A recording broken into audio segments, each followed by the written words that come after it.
అందరికీ నమస్కారం. నకిలీ మద్యం వ్యవహారంలో నిందితులపై కఠిన చర్యలు తీసుకోవాలని అధికారులను ఆదేశించిన ముఖ్యమంత్రి Nara Chandrababu Naidu.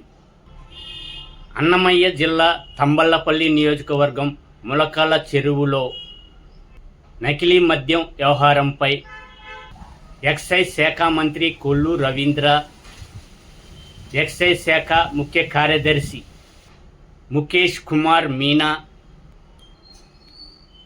Enforcement director Rahul Dev Sharma, excise శాఖ కమిషనర్ శ్రీధర్తో కలిసి ఆదివారం క్యాంపు కార్యాలయంలో ముఖ్యమంత్రి నారా చంద్రబాబు నాయుడు సమీక్షించారు. రాష్ట్రంలో నకిలీ మద్యాన్ని ఎట్టి పరిస్థితుల్లో ఉపేక్షించేది లేదని,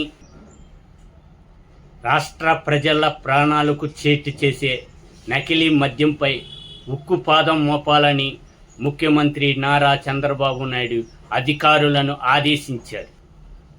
ఈ వ్యవహారంలో నిష్పక్షపాతంగా దర్యాప్తు చేయాలని, నిందితులపై కఠిన చర్యలు తీసుకోవాలని అధికారులను ఆదేశించారు. అక్షర సంకేతం ఛానల్ని సబ్స్క్రైబ్ చేయండి, లైక్ చేసి కామెంట్ పెట్టండి. ధన్యవాదాలు.